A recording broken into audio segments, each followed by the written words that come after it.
payments and interest rate as we promised. Here's where they triple. The rest of this stuff, don't think a lawyer can read this. It protects us. Make sure we get your home when you can't pay us back. Such a lovely house. Yeah. But don't worry. We're going to sell you credit life insurance. You don't really need it, but... Puts lots of cash in our pockets. You look nervous. We better hurry and get you to sign. Or I'll pretend to ruin your credit with one phone call. Predatory lenders are never this easy to spot. Call us and protect yourself with the facts.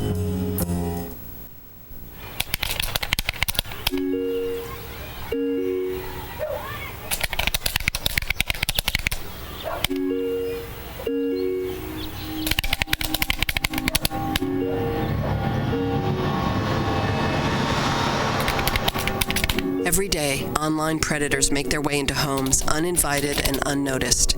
Help delete online predators. To learn what you can do to protect your kids' online life, visit cybertipline.com.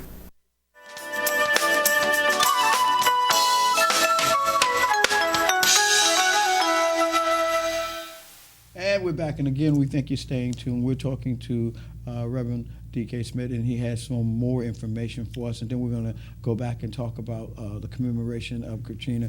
When you talk about the negative aspects, I think we would know better. We're locals that what really happened and what's negative and what's positive in the city, because we experienced it.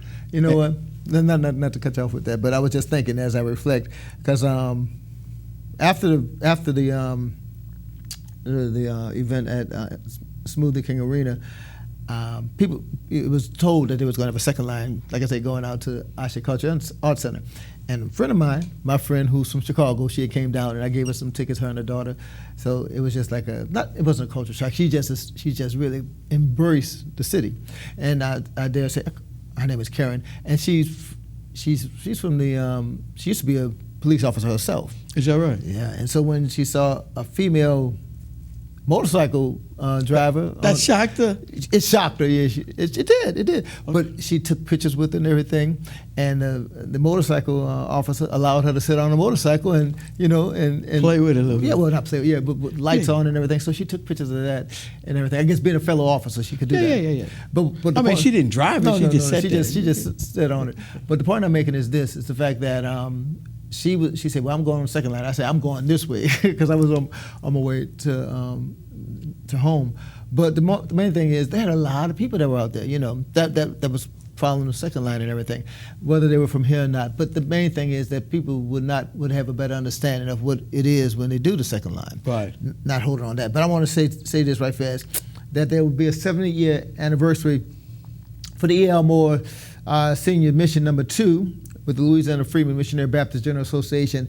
It's going to be in October the 18th, 3 p.m. at the St. John Institution Missionary Baptist Church. Again, that's at 2538 Jackson Avenue. And a reception will follow. And so Sister Ebony Brown, you could RSVP her by calling 504-202-7071. That's 202-7071, Sister Ebony Brown. And Reverend Lewis S. Jones, Louisiana Freedmen Missionary Baptist General Association President, and Sister Maddie Franklin, E.L. Moore President, and again, that's the E.L. Moore Senior Mission number 2. So there are a lot of things that's going on. 70 years celebration. Yeah, 70 years. Oh, that's older than you, huh? Yes, sir. Yes, sir. You want to talk about age now? No. Yes, But getting back to the. You just made a birthday. No, I know my birthday's in December. Oh. You're pushing it. I'm pushing you. No, you. I remember your birthday. No, your birthday is the 9th.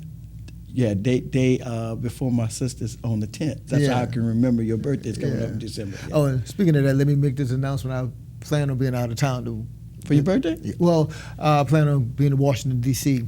for, again, workshop training with NHS, and Neighborhood Housing Services. In December? So, okay. Yeah. Okay, so that's how you celebrate your birthday, working. Well, yeah, but that's okay. I've never been to Washington, so. Great.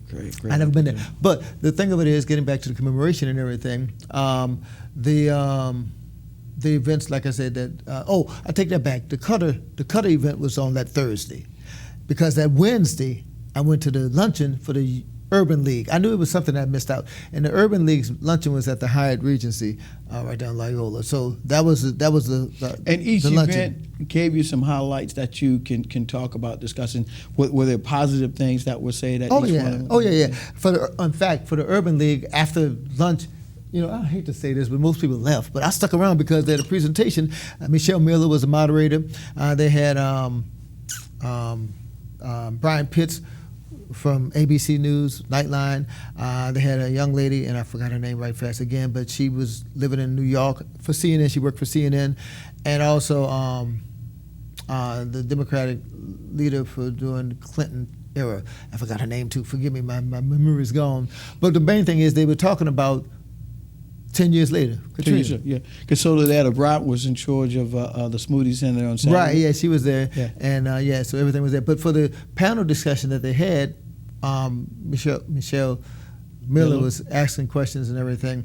And so out of it, they were asking, well, what did you do? And the young lady who worked for CNN at the time, she was living in New York, and she's from here originally and everything, and basically she quit a job to come back down here because she said, she'd come down every so often and everything, and she said She wanted to come back and help. I got to come back home. She said as she looked out of her apartment and she could see the Statue of Liberty from her bedroom and everything, and she said, I need to be down in New Orleans, And so out of that and out of the abundance of things that people were reporting, but yet still knowing that they should be here and everything.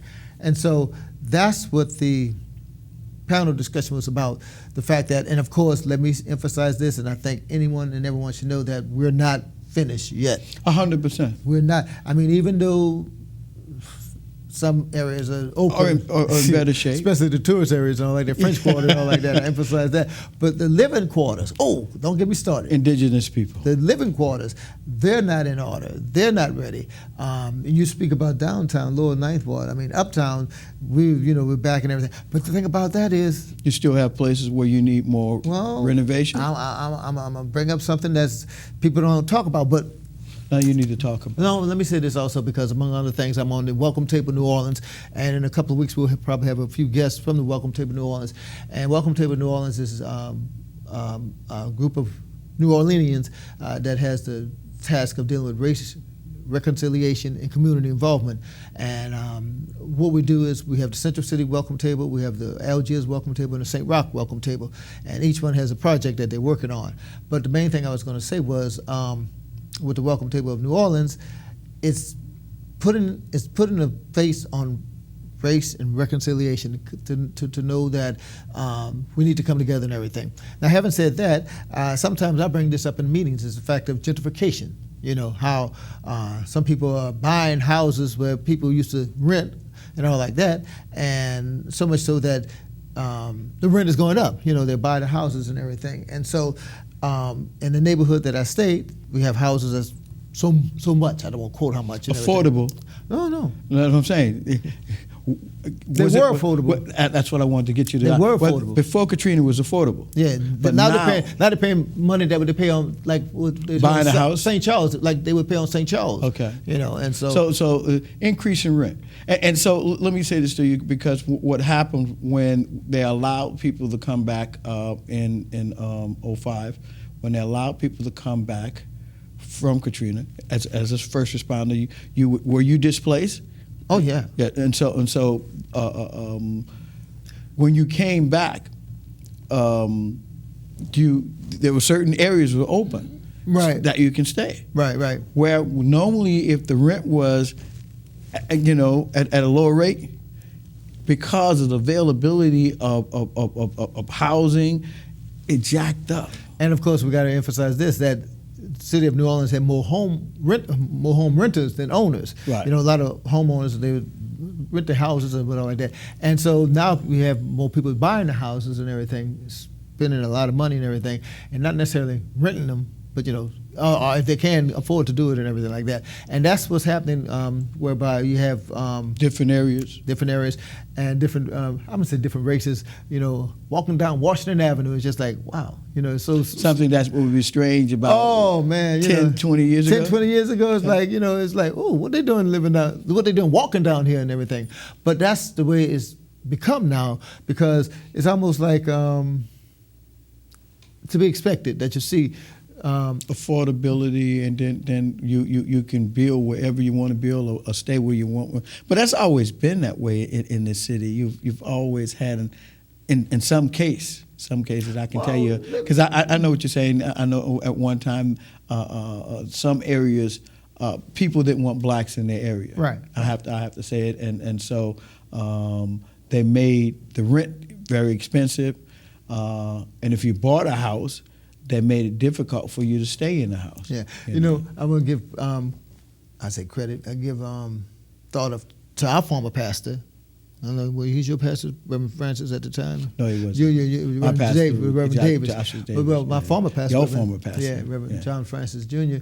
He used to always tell this story, like when he was preaching and everything, and how he was a little boy and he was playing on St. Charles Avenue, and the cops ran him away, him and the other kids, you know, y'all get off here, y'all don't belong here, and all like that, because kids weren't allowed St. Charles Avenue, you know. And Reverend Francis would use the illustration how he couldn't walk on St. Charles Avenue with all those bricks and everything, but one day he gonna walk on streets of gold, you know. And that was a highlight of how he used to say, you know, he couldn't walk down on St. Charles Avenue down here, but he could walk on streets of gold in heaven and everything. And it's almost unimaginable that certain places you can't go because of, not that it's a gated community, but just at and I think y'all dealing with that race relationship, the attitudes of people. And I think Bishop Caldwell said it best. Are you blaming God for creating you the way that He created you? You know, because God created all the multicolors. Watch it now. He did, and it's for a specific reason. It's not the color that you should be concerned about, but the content of that person's heart. Dr. King said it. Says it's what's in you. It ain't about your color. It's about what's in you. You know. Now, before we go, I want to say this right fast. Reverend Francis said this also. He says, it's no harm in being black. It's just inconvenient.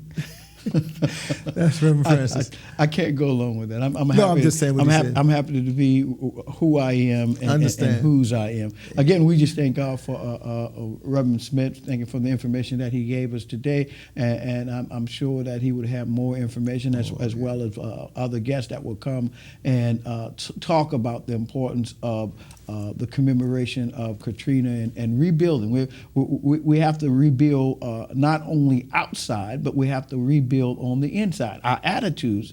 Again, we always say to you, go to a church of your choice and worship the Lord. We invite you to come out to True Love Missionary Baptist Church, 2710 Phillip Street. Come on out. Our worship time is at 8 a.m. in the morning. Come on out and be blessed and be part of that worship experience. It's our first Sunday, and the blessing is we're celebrating our deaconess anniversary. Come on out. The pastor of St. John Divine, the Reverend Kenneth Speak, will be our guest speaker. He will come and bring the message, and you just be blessed. Till next time, God bless you, and God keep you is our prayer.